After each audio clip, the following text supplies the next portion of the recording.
बड़े बड़े लोगों को देखा, लेकिन कैद के दौरान, जेल के दौरान कुछ छोटे छोटे लोगों ने हमें बहुत कुछ सिखाया। गुजरात के एक छोटे से गांव का रहने वाला कैदी आ गया था, मानसिक संतुलन बिगड़ा हुआ था। घर वाले भी चाहते थे अंदर ही रहे, छुड़ाना भी नहीं चाहता था कोई, उठा पटक ज्यादा करता था, जवान था और अंदर रहा। महीना गुजरने लग गया। वहां होता ऐसा, निजाम ऐसा है कि हर हफ्ते घर वालों की मुलाकात आ जाती, जालियों में, इधर से हम, बाहर से रिश्तेदार। हर कैदी के कोई, कभी माँ, कभी बाप, कभी भाई बहन, मुलाकात के लिए हफ्ते में एक मर्तबा टाइम मिलता है 15 मिनट का। लेकिन इस बंदे का कोई आता ही नहीं था, मिलने भी नहीं आया। महीना गुजर जाता, ये उठा पटक शुरू कर दे, लोगों को मारना। तो जेलर जो है घर को फोन लगाता उसके और कहता कि भाई तुम्हारा बेटा है, कभी तो आओ, मुलाकात लो उससे, सबको परेशान कर रखा है। और इसीलिए कि कैदियों की जो हालत बिगड़ती है तो ये बहुत बड़ा डेंजर मसला होता है, उनको संभालना। बाहर आप इधर उधर हुए तो अंदर डालेंगे, अंदर ही बिगड़ा तो फिर कौन सा अंदर, वो लास्ट मंजिल है। और इसीलिए वहां जाने के बाद डर भी निकलता है लोगों का, इसके बाद कहां जाना है, अब सीधे जन्नत है। आप सुने इस बात को। उसका बाप आया और कहा कि बेटा थोड़े दिन हो गए। इसने पूछा कब छुड़ाओगे मुझे, बेल कब होगी? छोटे से केस थे। कहा इस मंडे को जो है तुम्हारी बेल रख दूंगा, छुट जाओगे, इस मंडे को निकल जाओगे। वो आया, सब बैठे हुए थे, खुशी से ऐलान करता मंडे को मैं चला जाऊंगा, मंडे को छूट जाऊंगा। मंडे आया, ट्यूसडे आया, वेडनेसडे आया, फिर हफ्ता, 2 हफ्ते उसका बाप आया ही नहीं। महीना गुजर रहा है, फिर ये उठा पटक शुरू करे। फिर फोन करके उसके बाप को बुलाया, आओ मुलाकात लो। बाप आया, फिर पूछा कब होगा अब्बा? कहा मैं थोड़ा सा काम में बिजी था, इस मंडे तो तेरा हो जाएगा, इस मंडे को हो जाएगा। ये आता और कहता फिर बेचारा, वहां तो ऐसे ही है, सब तिनके के सहारे पे ही रहते हैं। वकील बोलता है इस डेट में होगा, हाँ ठीक है, उसके अलावा करे क्या? तो वो सबसे कहता है इस मंडे को पक्का है। वो भी गया मंडे, फिर 1 महीना गुजरा, ये 6 महीने उसका बाप हर मंडे को ही बोलता था, बार बार आए, तवज्जो चाहता हूं। और हालत ऐसी हो गई 6 महीने के बाद वो बाप से मिलकर के अंदर आ रहा है, सारे कैदी खुद ही बोलने लगे इस मंडे को है ना तेरा। उसके बोलने से पहले ही कहते इस मंडे को बेल है ना तुम्हारी, जमानत होने वाली है। उसको हर्ट हो गया, तकलीफ हो गई। जब दिल पर किसी के चोट लगती है तो टूटे हुए दिलों की बहुत जल्दी सुनी भी जाती है। उसने झल्ला करके कहा था, गाली दे करके कहा था, क्रिमिनल था, गाली दे करके कहा था सबको, तुम लोग मेरा मजाक उड़ा रहे हो, मेरे बाप की वजह से या जेलर की वजह से मैं अंदर नहीं हूं, मेरा खुदा इतने दिन का लिखा है और जिस दिन लिखेगा तुम सब देखते रहोगे, मैं चला जाऊंगा। क्या बात है, वाह वाह। हमने सोचा ये कहां से इतना बड़ा ईमान आया। और इत्तेफाक से शनिचर के दिन वो अपने बाप से मिलकर के आया था, उसको चिढ़ाया गया था और वो बिफर करके इस तरह की बात किया था। और मंडे के दिन उसका बाप जमानत का बीड़ा लेकर आ ही गया और वो हंसते खुशी से जा रहा था और कहा मैं नहीं कह रहा था, मेरा खुदा जब तक लिखा हुआ है तब तक मैं यहां रहूंगा, किसी के बाप की ताकत नहीं हमें अंदर रखने की। इसीलिए मैं कहता हूं मेरे अजीजों, जो भी मुसीबतें आएंगी, हमारा अकीदा है अल्लाह ने फरमाया उतनी पहुंचेंगी जितनी अल्लाह ने लिखा है, और मददगार भी वही है, मददगार भी वही है। मैं इससे कबल भी आपके यहां एक बात सुनाया था, हजरत सैयदना यूसुफ अलैहिस्सलातु तस्लीम के मुतालिक। आप जेल के अंदर 7 साल काट लिए और 2 कैदियों ने ख्वाब देखा था। हजरत यूसुफ अलैहिस्सलाम ने उनके ख्वाब की ताबीर बताई थी। एक उसमें मरने वाला था, एक छूटने वाला था। कुरान पाक में वाकया मौजूद है। जो छूटने वाला था उसको यूसुफ अलैहिस्सलाम ने कहा था कि मैं तेरे ख्वाब की ताबीर बता रहा हूं, छूट करके जाएगा तू, बादशाह बदल चुका है, जो मुझे कैद में डाला था अब वो नहीं है, मिस्र का बादशाह भी बदल गया, जाना और बादशाह से मेरी दरखास्त रखना कि मैं बेकसूर कई सालों से अंदर कैद में हूं। ये कैदी अपने ख्वाब की ताबीर के मुताबिक ही, उसने ख्वाब देखा था, उसकी ताबीर के मुताबिक छूट गया। और जेल से छूटने वाला सब भूल भी जाता है, पलट के दरवाजा भी नहीं देखता, कौन है क्या है सब भूल जाता है। और वो भी गया बेचारा, सब भूल गया। और बादशाह के सिपाहियों में ने मुसाहिबीन में खास लोगों में शामिल हो गया। लेकिन उसको वो बात याद नहीं आई यूसुफ अलैहिस्सलाम ने क्या कहा था।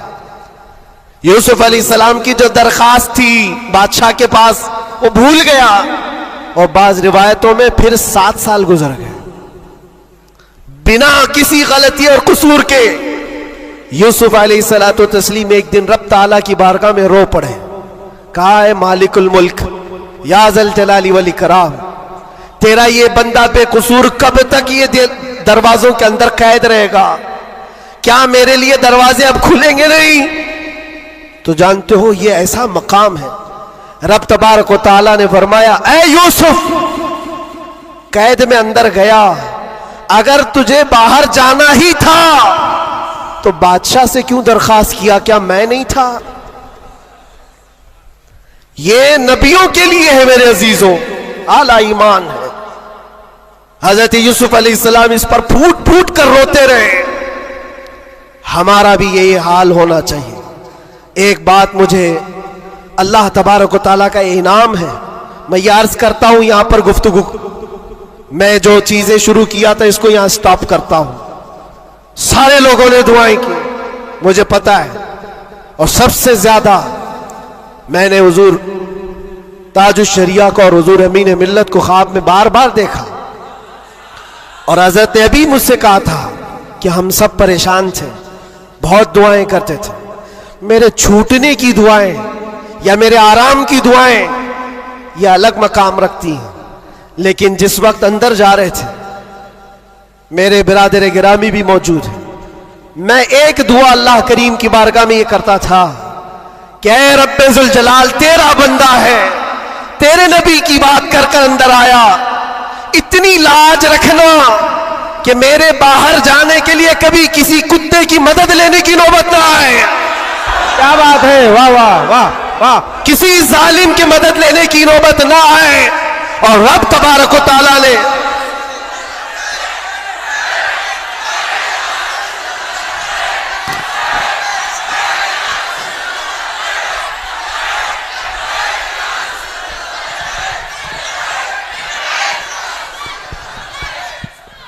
इस बात की वजाहत भी कर दूं, बहुत बड़ी जिम्मेदार शख्सियत मौजूद है, मेरे अल्फाज का मैं जिम्मेदार हूं जो कुछ कह रहा हूं।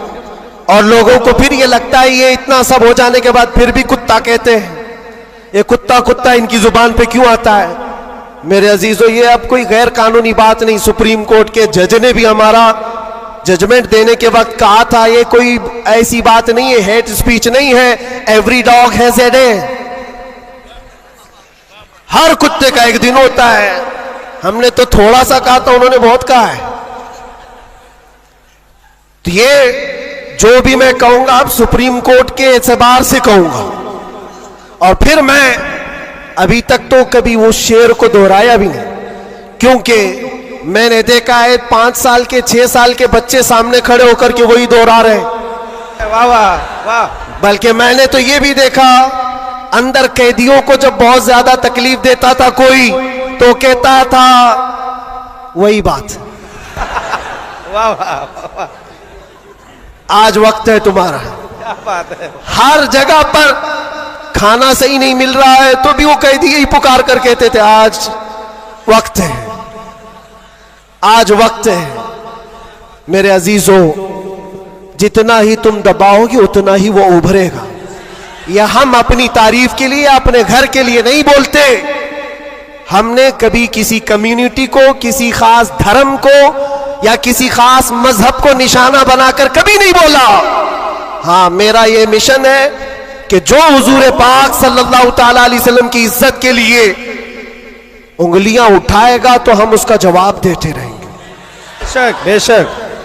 और अगर एक आदमी करता है तो एक का जवाब, 10 करते तो 10 का जवाब। इसका मतलब ये नहीं होता कि हम पूरी कम्युनिटी को बोल रहे हैं, पूरे मजहब को बोल रहे हैं, किसी कौम को बोल रहे हैं। ये तो फैलाई गई बात है। बहरहाल वक्त आने के बाद सब समझ में आ जाएगी। आज जिस चीज के लिए कॉन्फ्रेंस रखी गई है, तालीमी बेदारी कॉन्फ्रेंस, मेरे अजीजों, ये इतनी बड़ी वक्त की जरूरत, मैं आपको क्या बताऊं, इस्लाम शुरू ही हुआ है इकरा कहते हुए। सबसे पहली आयत मेरे नबी पाक पर जो उतरी वो क्या है? मुसलमानों, इतनी तो बात याद रहे, इकरा बिस्मि रब्बिकल्लज़ी खलक। कुरान की सबसे पहली आयत क्या है? बिस्मिल्लाह खानी कराई गई कि नहीं कराई गई? तो पढ़े हो ना, तो पढ़ो, इकरा बिस्मि रब्बिकल्लज़ी खलक। इकरा का मतलब होता है ऐ महबूब पढ़ो, ऐ रसूल पढ़ो। देखो कुरान पाक में बहुत जगह पर अल्लाह ने कुल भी कहा, कहो, लेकिन जब सबसे पहली आयत आई तो उसमें कहा कुल नहीं, इकरा पढ़ो अपने रब के नाम से। और एक बुजुर्ग ने बहुत अच्छी बात कही, ये उससे कहा जाता है पढ़ो। जिब्राइल अमीन आए, हुजूर पाक सल्लल्लाहु अलैहि वसल्लम से कहने लगे इकरा बिस्मि रब्बिकल्लज़ी खलक। 3 बार तो हुजूर ने नहीं पढ़ा था, सिर्फ वो इकरा इकरा कह रहे थे। चौथी बार जिब्राइल ने कहा इकरा बिस्मि रब्बिकल्लज़ी खलक, पढ़ो अपने उस रब के नाम से जिसने पैदा किया। नबी पाक ने पढ़ा, और इकरा उसको कहा जाता है जो पहले से पढ़ा हुआ हो। और नए आदमी को पढ़ाने के लिए कहेंगे कहो जैसे मैं कह रहा हूं, जैसे मैं कह रहा हूं ऐसे कहो। और भी एक बात जो हुजूर पाक सल्लल्लाहु ताला अलैहि वसल्लम के मुतालिक बहुत सारी बातें मुस्तशरिकीन ने जो फैलाई, वो उम्मी थे। उम्मी का माना कुछ ना हंजार लोग अनपढ़ करते हैं कि इनके रसूल अनपढ़ थे। अनपढ़ नहीं, उम्मी कहते हैं जो किसी से नहीं पढ़ा हुआ हो, बेशक उसका उस्ताद नहीं, लेकिन वो सबका उस्ताद है। सुभान अल्लाह, सुभान अल्लाह। अब एक बात तो मुझे बताओ, कुरान कहता है अर रहमान अल्लमल कुरान खलकल इंसान, 3 आयतें। अर रहमान, रहमान अल्लाह रब्बुल इज्जत, अल्लमल कुरान, उसने कुरान सिखाया। तीसरे नंबर पर है खलकल इंसान, उसने इंसान को बनाया।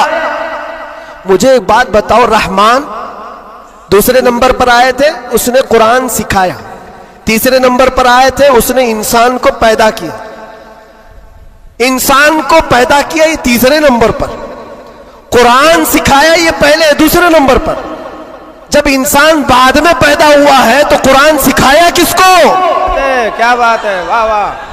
अर्रहमान अल्लमल कुरान, वो रहमान है जिसने कुरान सिखाया फिर इंसान बनाया। मुफस्सिरीन फरमाते हैं ये जो इंसान पैदा किया इससे मुराद आदम अलैहिस्सलाम है, और कुरान सिखाया इससे मुराद मोहम्मद रसूलुल्लाह।